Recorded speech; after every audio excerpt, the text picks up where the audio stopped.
Howdy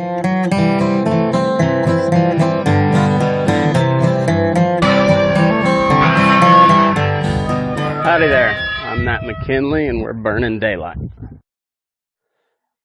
Howdy there, daylight burners. Happy Friday.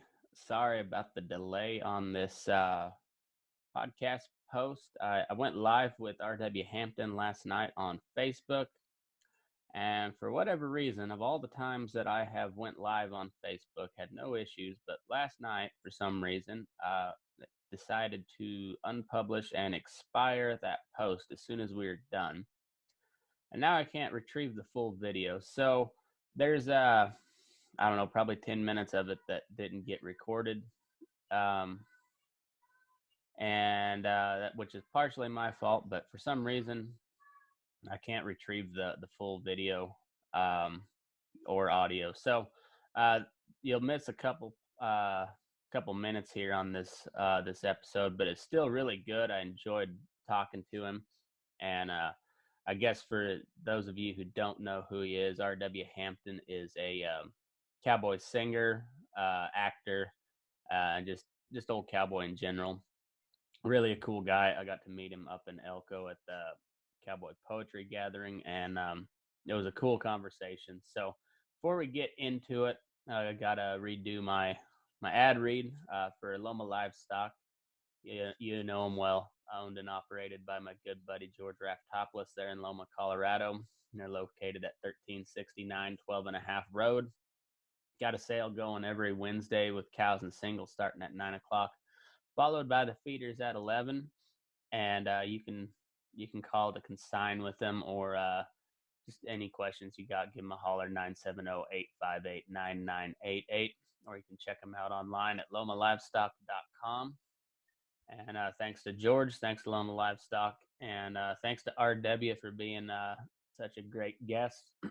And I think you'll like this episode. So without further ado, Mr. R.W. Hampton.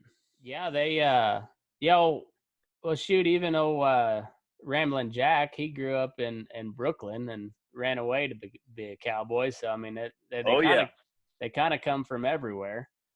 And at the end of the day, I guess where you were raised makes a little bit of difference right off the bat, because you get a better chance to learn something if you grow up in it. But at the end of the day, a hand is a hand is a hand, so it don't really matter where you're from.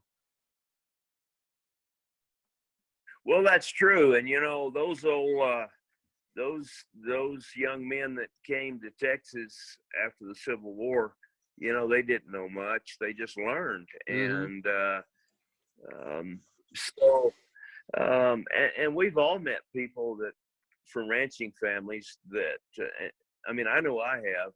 I've met people that have the birthright. They got the name and the heritage, and they don't give a rip about it, And then you'll meet some.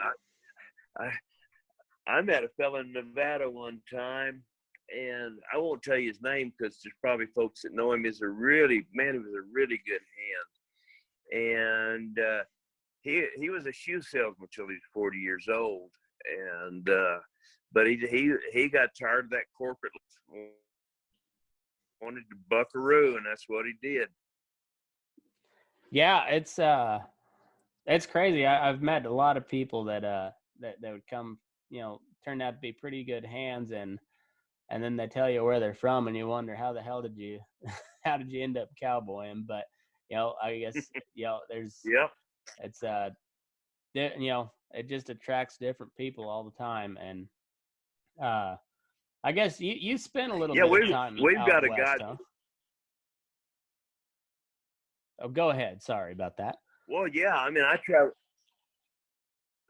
Where now? I was reading your biography there on your website, and I guess you kind of bounced around all over the West. You went from Texas up to Oregon and Nevada and Wyoming, so you've kind of seen. I did, yeah. A lot of different styles of cowboying in your day.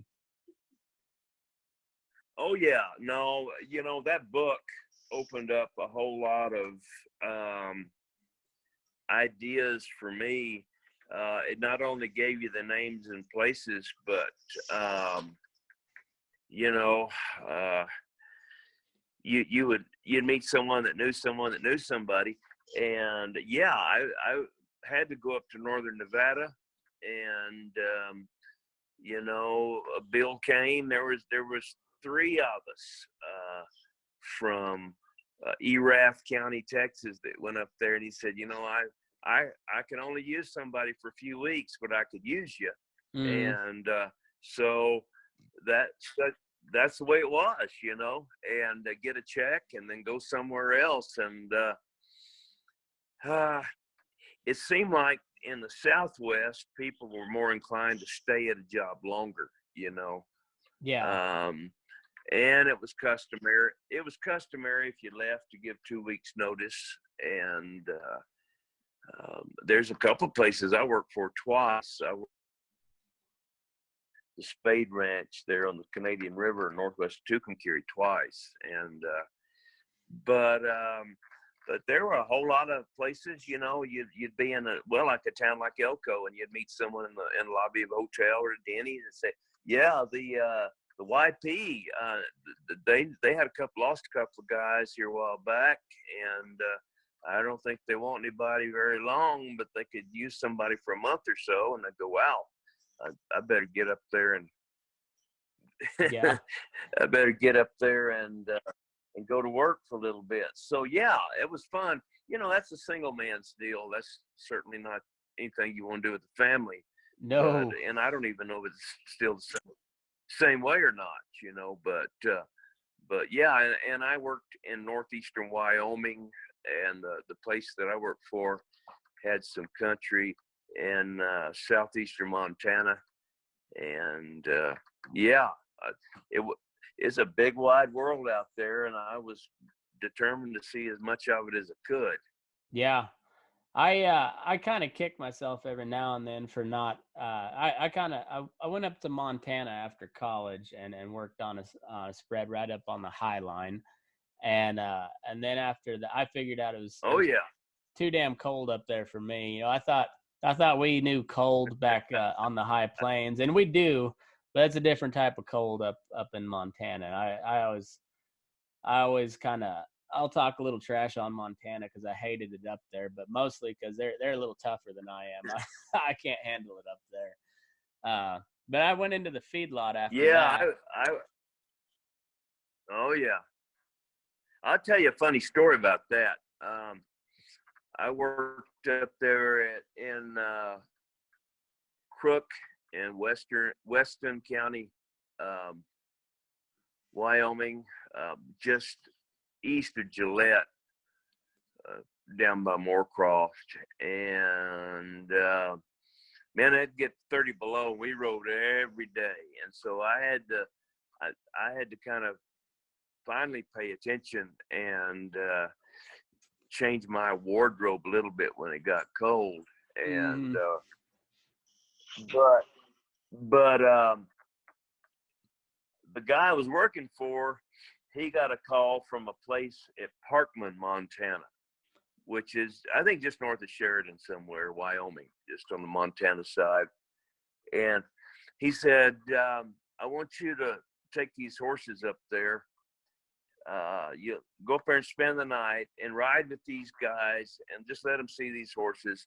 They got something running through their cattle. They're doing a lot of roping and doctoring, and their horses are crippled and wore out, and they need more horses. And I said, okay. So I went up there, and anyhow, the next morning after breakfast, we were talking, and the guy said,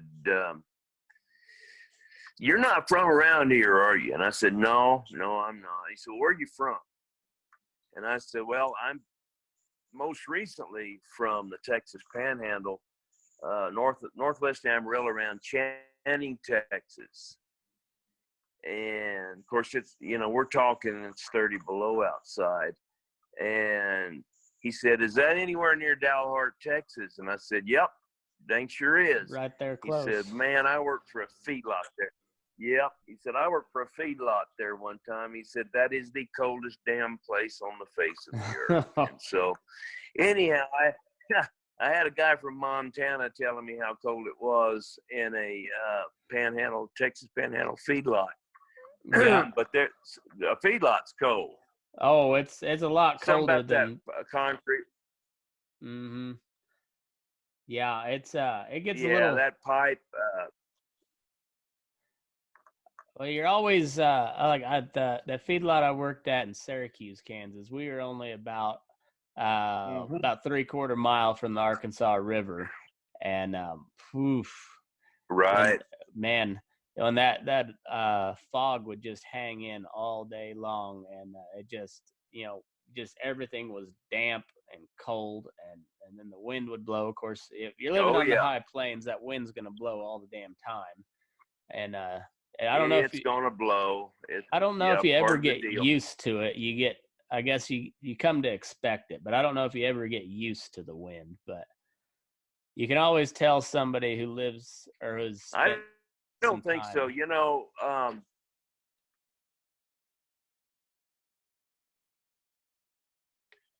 Yeah, the when I lived up in northeastern Wyoming, it was between the Black Hills and the Bighorn Mountains. There's a little Missouri River, a little Powder River, and the Belle Fourche, and it just made a funnel for that wind. But yeah, I had to I swapped my wide brim felt hat for in the late fall for a Scotch cap with ear flaps, Mm-hmm. and gloves weren't enough. You had to wear mittens. We Oh wore yeah. choppers mitts, and then we wore sheepskin lined taps, or we rode sheepskin lined taps, Mm-hmm. and yeah, it was interesting because when it started getting cold, people changed their stirrups out and started getting ready for the cold weather.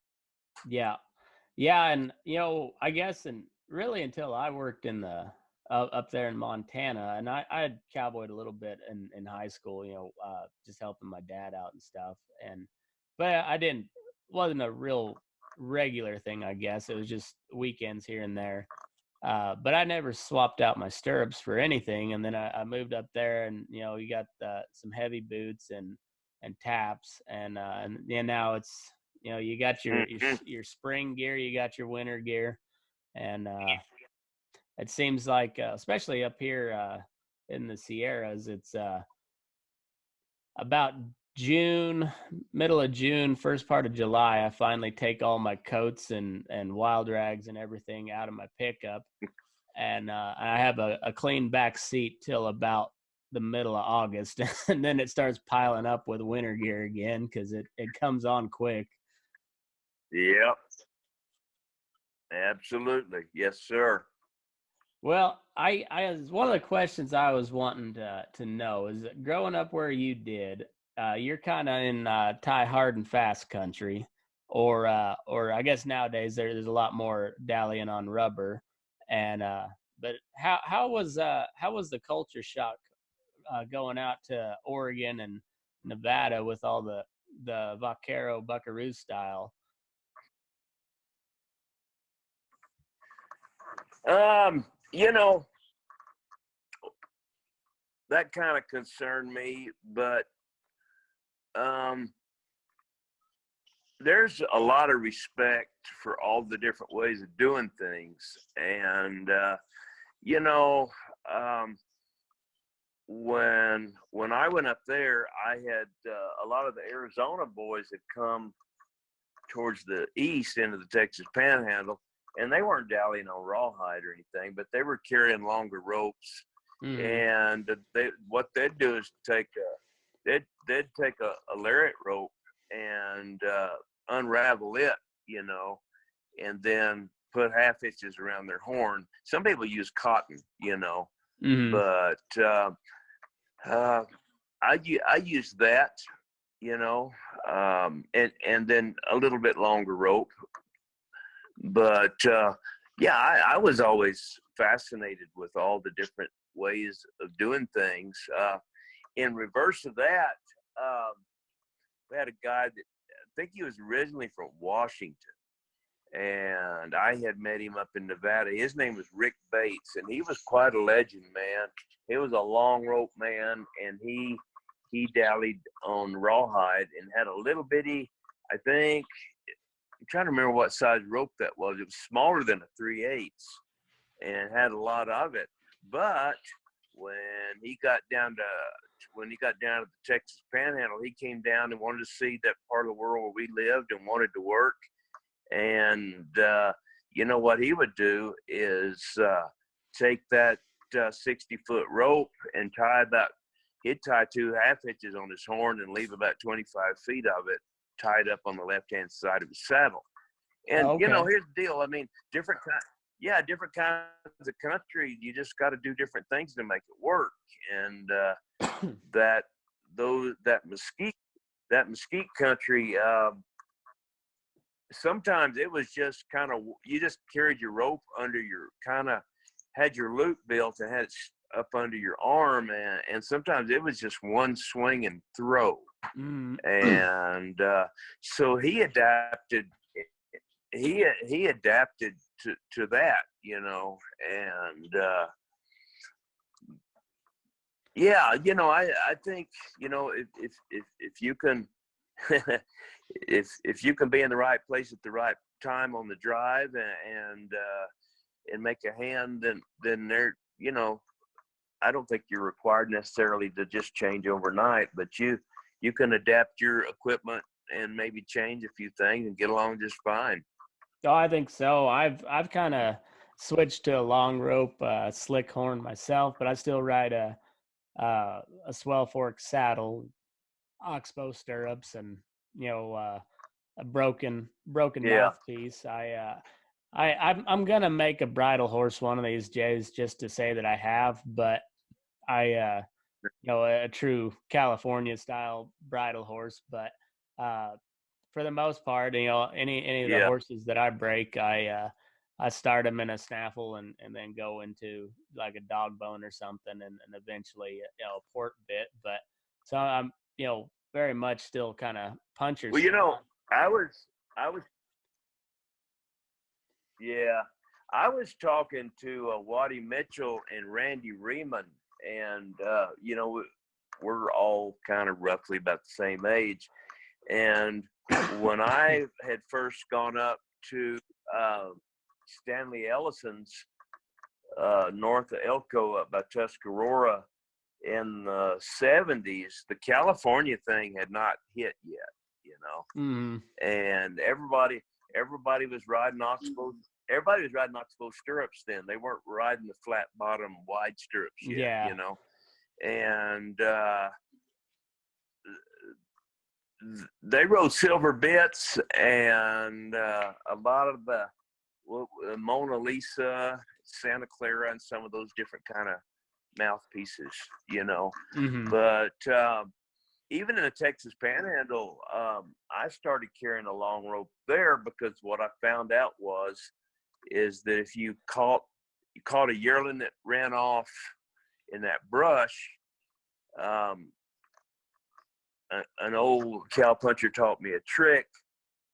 Anybody can rope something and jerk it down and tie it down, but it may not be in a very handy place. Yeah. So what they taught me is with that long rope, you could stop something and hold it, and maybe you're headed north when you catch it, but you need to go back south to where there's a road, or where they can get a trailer in there to load that critter up.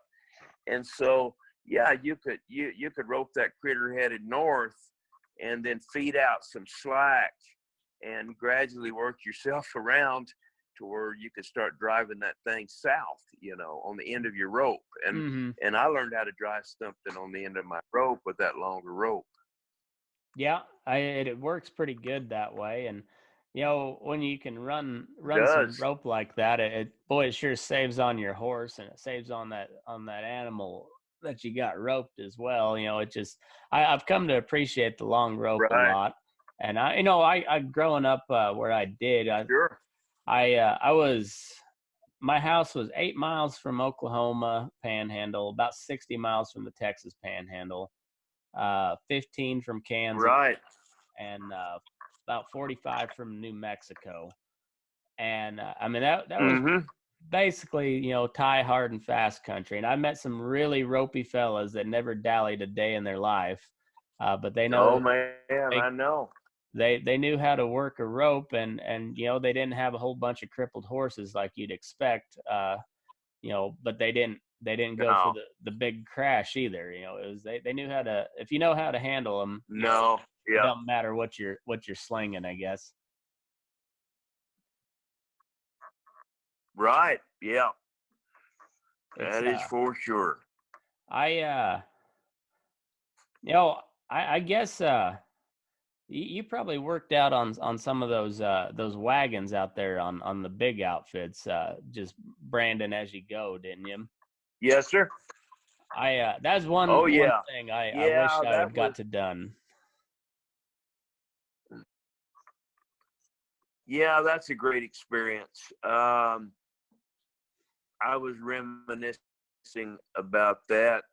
Like I said, I started doing this little online article, Cowboys and Indians, and so I was reminiscing about springtime and take off with the wagon and driving the horses, to where you're going to camp, and then the neighbors coming, and Hmm. that country on the Canadian rivers can be pretty rough, and so you'd hear a fella holler, and then here come the neighbors for the LS or the Litz or the Long X or a lot of those outfits, and they'd drive their little bunch of horses over, and Hmm. throw them in with yours. And yeah, boy, that's I wouldn't trade that for anything.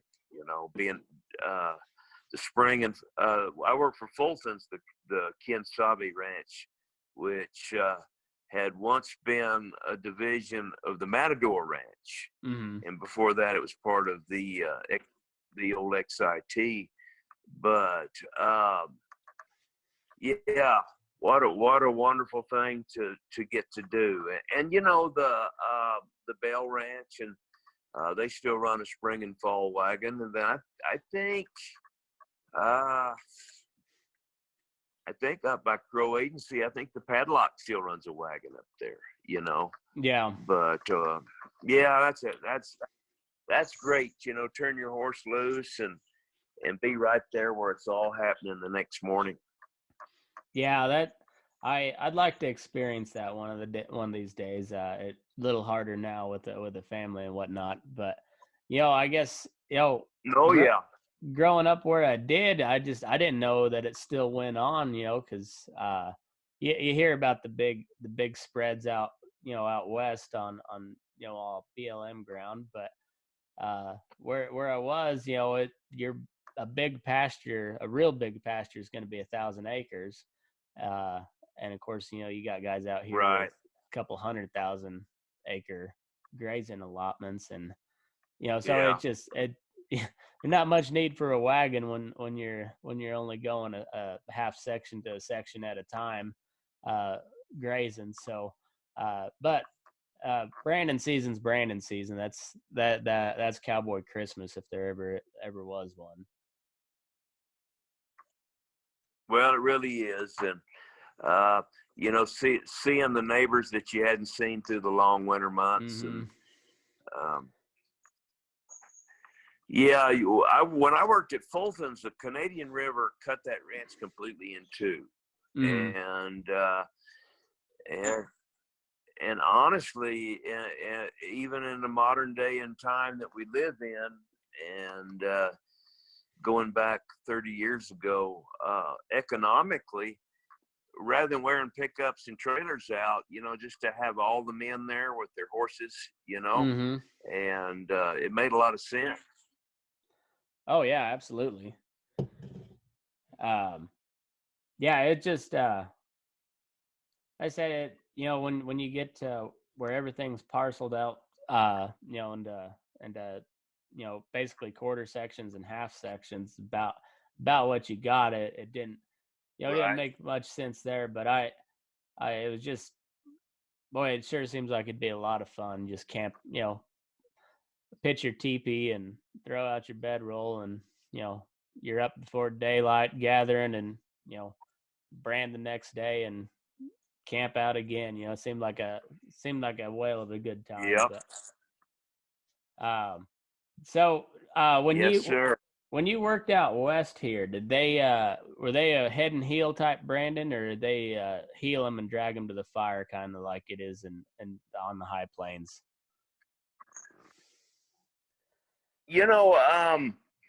Pretty much, yeah, it was healing.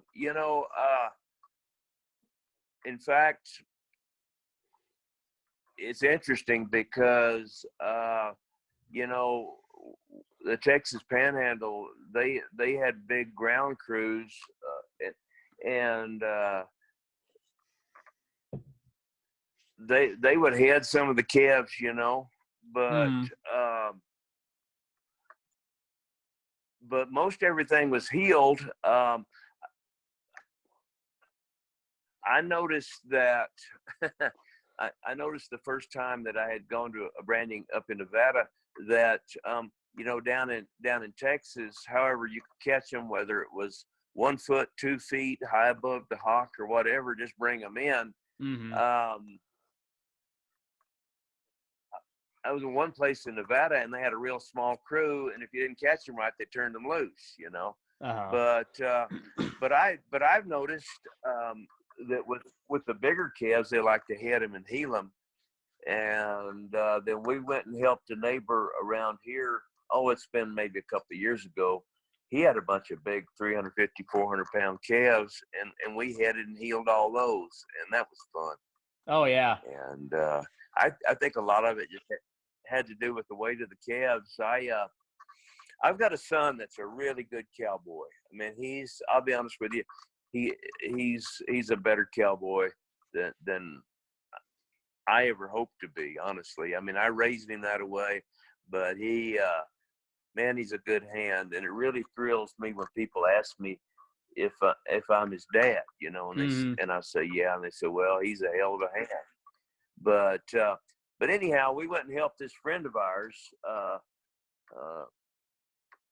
It'd be on Interstate 40 between Tucumcari and Albuquerque, and some of that Mesa country there on the south of Canadian River. And the guy that we were helping told me and my boy Coulter, to go, get on your horses, go catch those calves. And so that was really a lot of fun for me get to head and heel those big old calves with my son. He's 31 or 2 now, but the heat was, pressure was on me because he's a lot better roper than I am. Yeah. But we swapped off heading.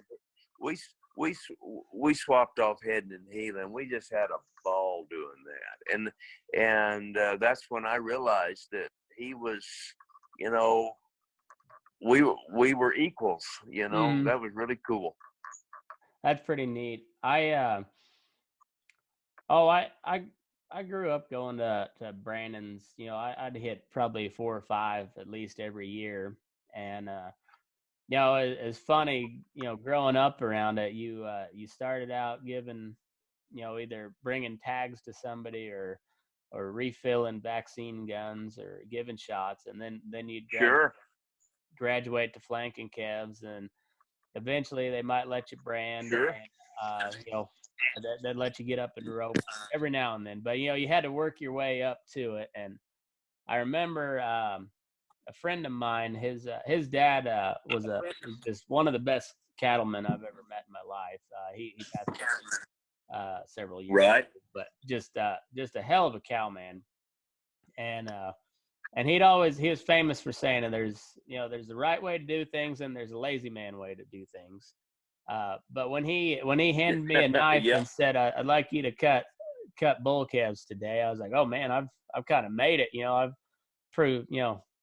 worked up from building the fire to now I get to castrate bull calves, and I thought, man, I'm moving on up in the world now.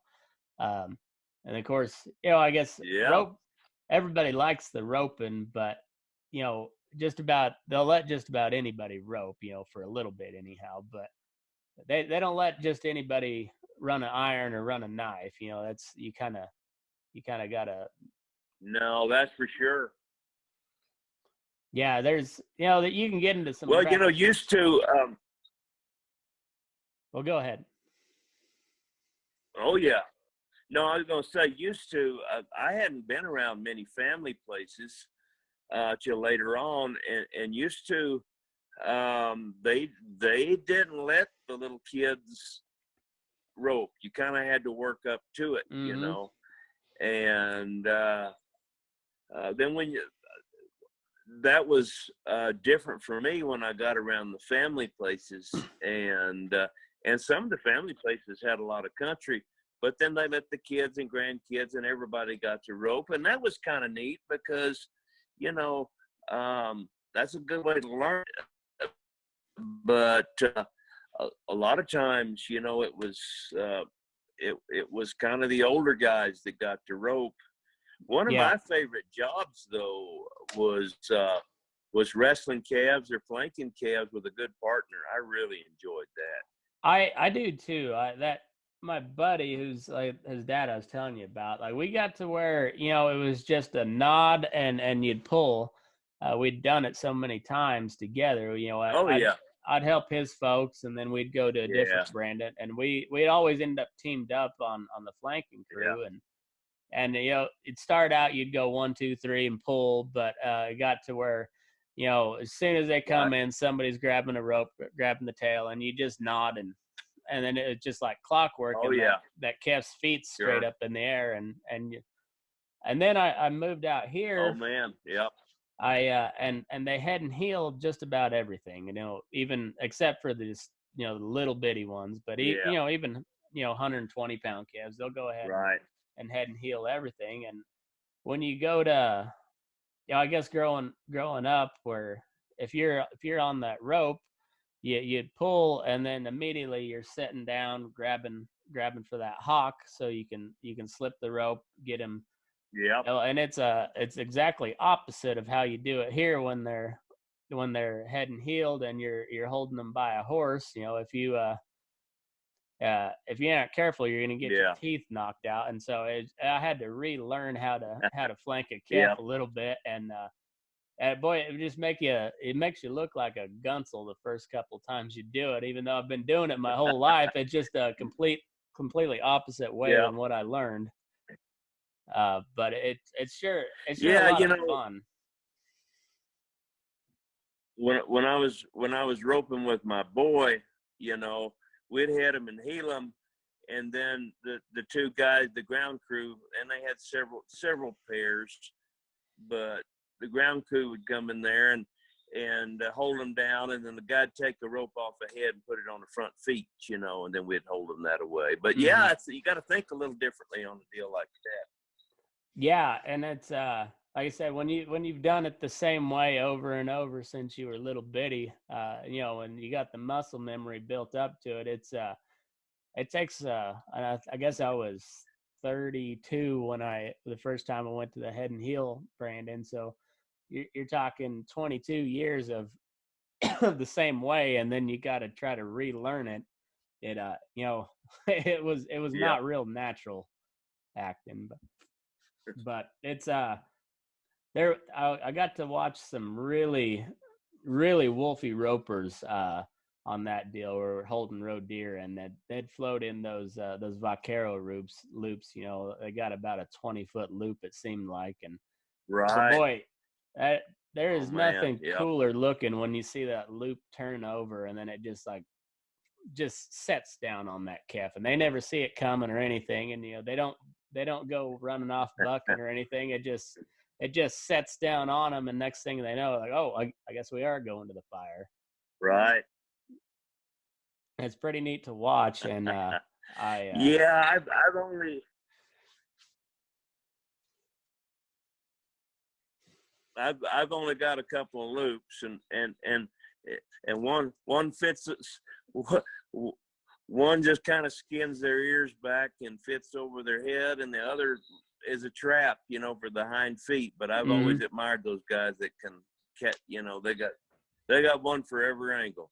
Oh man, they're I'd like to play around on. I'm a lot better roping the dummy than I am actually roping a calf, but I can I've got a couple that I'm working on, but at the end of the day, I just build a loop and blow to them, and if I catch, I catch. If not, I can usually let somebody else neck them. I'll try to pick up some heels, but I'm not much of a roper, but I sure like to try. Well, it's fun, it's something, yeah, you got to do. And if you hadn't done it for a while, I mean, there's nothing more intimidating than missing 2 or 3 loops, and then you feel like everybody's waiting on you back there. I know it. When you see you see a guy go to the fire with 3 calves to your one, you're then you get really self-conscious. Oh, yeah. And I was helping a guy a couple of years ago in Elko. I got invited to brand out there, and he healed everything. And there was a guy that would neck one every now and then. But it was one of those days like I couldn't catch a cold if I tried. I knew as soon as I let go of that loop, it was a bad loop, and I knew what I was doing wrong, but I could not correct it to save my life. Couldn't fix it, yeah. And but then every time that old boy would neck a calf and head him to the fire, I'd come in and scoop up 2 every single time. But if I was just trying to heal a calf, I couldn't catch anything.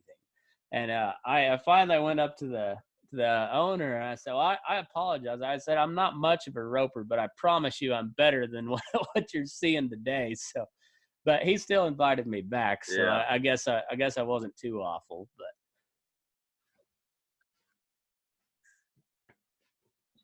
Yes, sir. Well, I guess we started off talking about your music. How did you get into playing guitar and singing? Is that something that came natural to you, or just something you picked up on to impress the ladies, or how'd that go? Well, I always loved music, and when I was a kid, I've talked to Cora Blund and a bunch of my buddies, and we all had that Marty Robbins gunfighter ballads and trail songs. That is one of the best albums ever. Isn't that though? Man. And we all got exposed to it. And I went to work there at the Spade Ranch, and when I lived in the bunkhouse there, and we didn't have any no TV or anything like that, but we did have electricity, and I had me a record player. You're probably too young to remember, but they look like a little suitcase. They had a hinged lid, and you opened it up, and the speaker was in the lid, and you could play 33 and a third and 75s or 78s and 45. But I played that album, and I had a guitar, and I had learned about 3 chords, and so that was kind of my entertainment. When I worked there at Spades, we eat supper at 6 o'clock every evening when it wasn't roundup time. And a lot of times in the evening after supper, if we had a little bronc or something that we had started breaking, we'd go out and maybe saddle him and ride him a little bit and mess with him. But when it got dark, I went to the bunkhouse and played my guitar. And in the spring and the fall, during roundup time, we always hired on some extra people. But boy, during the long winter months, man, it was just me. And man, I'd play the guitar and sing. so that's kind of how it started for me. Right on. And I spoke with Waddy Mitchell. Oh, he was one of the first interviews I did when I started this deal, and he was kind of the same way. He said, he read a lot of Yeah. poetry and listened to those cowboy songs, and then he kind of started writing his own. And of course he's got a pretty cool story about how he somebody drove 40 miles to the nearest neighbor who was 40 miles away from them, or however far it was, to tell him that they wanted him on Right. the Johnny Carson show. So it was a pretty neat story. Yeah. And did you have a Johnny Carson moment like that, or did you just kind of how did you get into recording and stuff? Well, yeah, and I've known Waddy for years. He's just a great guy. And he and I first met in Littleton, Colorado. I was working in Wyoming and he was working in Nevada. Mm-hmm. And a friend of ours by the name of had a showing of a bunch of his slides and pictures, and Waddy did poems, and I sang cowboy songs, and that was our first meeting. And I think that was for Johnny Carson. For him, he was way more of a buckaroo than he was a cowboy poet, and I was way more of a cowpuncher than I was an entertainer. Mm-hmm. But for me, it happened in about 1985, and I had the opportunity to work on a CBS movie of the week called Wild Horses. Okay. And it was a little bit like Waddy's deal, where a neighbor said, "Hey, man, there's somebody trying to get a hold of you," and he says he's Kenny Rogers' manager, Oh. And it's a longer story probably than what I can tell, but the shorter version of it is that we made the connection and talked, and it was Kenny Rogers' manager. His name was Ken Cragen, and he said, "We're going to do a modern day Western about a wild horse gather and drive. And we're going to shoot it up north of Sheridan, Wyoming. And there's a scene where a cowboy and Kenny Rogers are going to be sitting around the campfire singing some songs." And they said, "Would you like to do that?" And I said, "Well, absolutely, I'd like to do that, And so we had the calendar and figured out when that was going to be. And they said, "Well, we'll make all the travel arrangements for you, and we'll pay you and a lot of things I had never heard before, because most of my singing had been around the bunkhouse or around the wagon camp in the evening, or on someone's porch after a barbecue. And but anyhow, they called me back and said, "We had a production meeting, and this is a modern day movie about a modern day wild horse gather. And we told you about what we want you to do, but it doesn't make any sense for you to show up in this one scene if you hadn't been in the rest of the movie. And could you work longer?" And I said, "Yeah, I could." "How much time are you talking about?" And they said, "Well, you need to think about 3 to 4 weeks, almost a month." And I said, "I could do that." Yeah. And so the way the movie shook out, and actually it was with Kenny Rogers and Pam Dauber, who was just off of the Mark and Mindy series, but it featured Ben Johnson, who was one of my favorite cowboy stars back in the day, Richard Farnsworth, and Buck Taylor from Gunsmoke. And so anyhow, I worked on that movie. It did a lot of riding and roping and the stuff we did every day on the ranch, except for did it in front of the cameras, Mm. and had a barroom fight and all kinds of stuff. I got knocked out with a pool cue, and that was a big fun roughhousing in the Mint Saloon in Sheridan, Wyoming, and we knocked out a window and all kinds of stuff like that. And then we had this campfire scene, and Kenny sang a song that he had written for the movie, and I sang Ghost Riders in the Sky. Okay. And yeah, and you can look that movie up. I think it aired in 1985, and it's amazing how many people have seen that down through the years.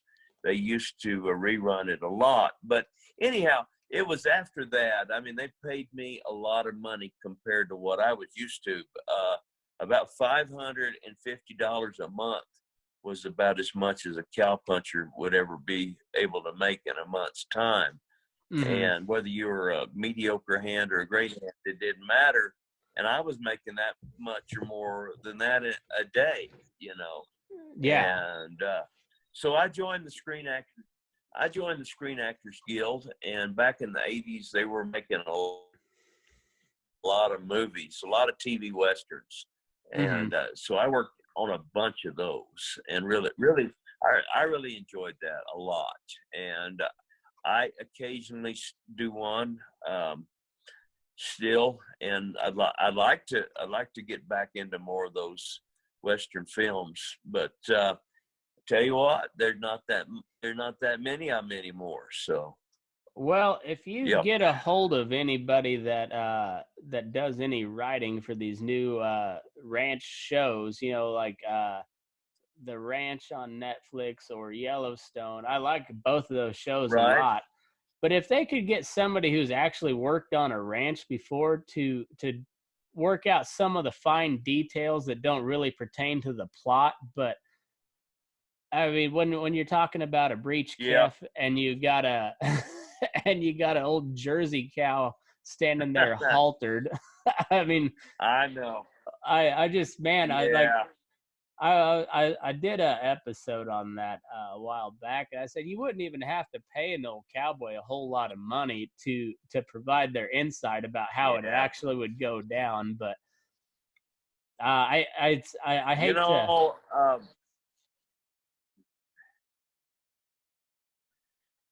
yeah, I agree. They need a technical director. I know, I've met Sam a time or two, and I've been around Barry Corbin quite a bit, and they both kind of apologize for it. Yeah. They've got a calf coming backwards, and so the vet drives up in his old pickup. It all looks good till they go in the barn, and the old Jersey or Guernsey cow's got an halter, and they're standing like a saddle horse. Yeah.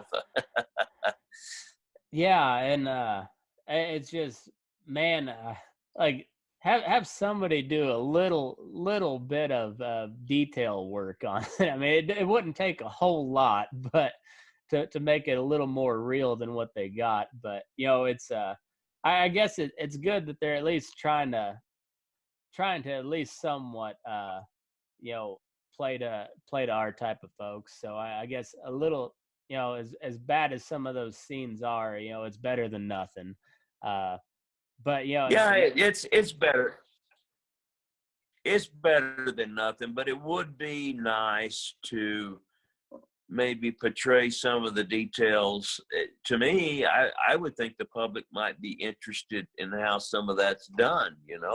well, that's my thought too, and I guess that's kind of one of the reasons I started this little deal was, I get tired of seeing just, either we get portrayed as a bunch of idiots, or you have stuff like that where like nobody knows what is actually happens, and so they put it out how they imagine it, and it's just, there's no reality to it. So I guess Yeah.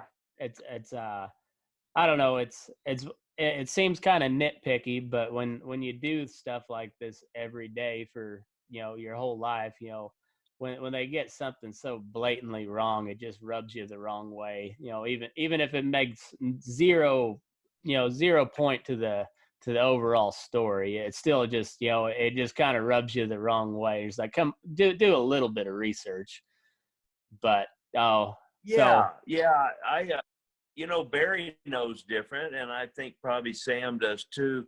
One of the things we did the Western Heritage Awards 2 years ago at the Cowboy Hall of Fame, and Sam and his wife Catherine were the host, and they're very nice people, and they really respect the heritage of the rancher, the cowman, the cowboy, and one thing they apologized. I was backstage talking to him with my boys, and they apologized. Well, one of my boys, he's 19, talked about how he really enjoys the ranch, and he apologized for the language. He apologized for the language that they used, and I mean, we don't use the F-bomb around women all the time, I mean, we try to be gentlemen if we can. For some reason, that's the way the screenwriters have it. Yeah, and it's it's one thing when you're working cattle. It's kind of the filters come off when when the cattle are involved. But there's a time and place for everything. There's not a cowboy alive that hadn't cussed at some point in their life. But you try to. Oh no, that's true. But you try to, yeah, like you said, there's always there's a certain decency about it, and and my show's pretty unfiltered, but it's there's, like I said, there's a time and place for everything, and yeah, well, I enjoyed. Oh, go ahead. No, I was just gonna say, it loses its effect if you use it in every sentence. yeah, that's true, and it's just and I guess that I did notice that some on the show, and there's times where it was effective, and there's times where it just, well, now it's just for like shock effect at some point. But it's just right. There were certain little things about when the show is called The Ranch, and it's about a working ranch, and you can't get the scene of pulling a breech calf right. That's the part that it's just Right. little details, and it's like when they have a big name as Sam Elliott and Ashton Kutcher, they've got the budget to spend a little bit of money to get some of the research right, and I think it would have made the show just a hell of a lot better if they had done a little bit of that. But I guess that's just one of my personal peeves.